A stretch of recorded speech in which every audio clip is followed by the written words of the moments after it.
भगवानुवाच भूय एव महाबाहो शृणु मे परमं वचः यत्तेऽहं प्रीयमाणः वक्ष्यामि हितकाम्यया न मे विदुः सुरगणाः प्रभवं न महर्षयः अहमादिर्हि देवानां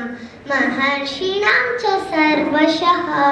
यो मामजमनादिं च वेत्ति लोकमहेश्वरम् असम्मूढः समर्थ्येषु सर्वपापैः प्रमुच्यते बुद्धिर्ज्ञानमसम्मोहः क्षमा सत्यं दमः शमः सुखं दुःखं भवो भावो भयं च भयमेव च अहिंसा समता तुष्टिस्तपो दानं यशः भवन्ति भावा भूतानां मत्त एव पृथग्विधाः महर्षयः सप्त पूर्वे चत्वारो मनवस्तथा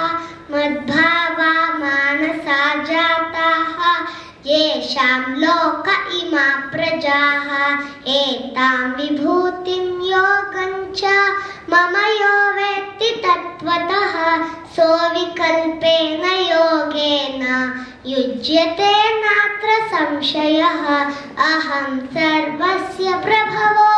मत्तः सर्वं प्रवर्तते इति मत्वा भजन्ते मां बुधा भावसमन्विताः मच्चित्ता मद्गतप्राणा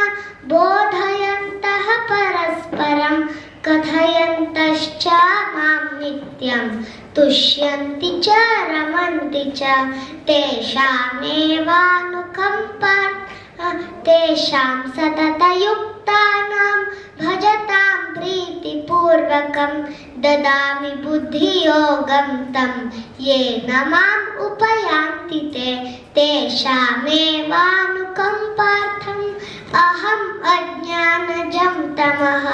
नाशयाम्यात्मभावस्तो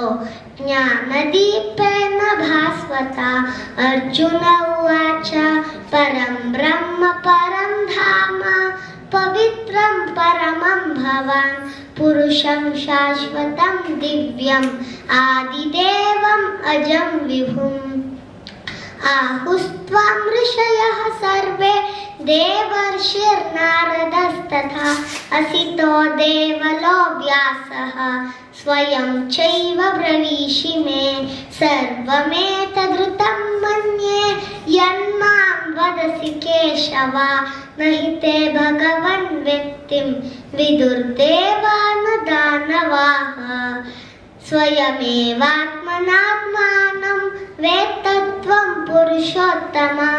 भूतभावन भूतेश देवदेव जगत्पते धन्यवाद।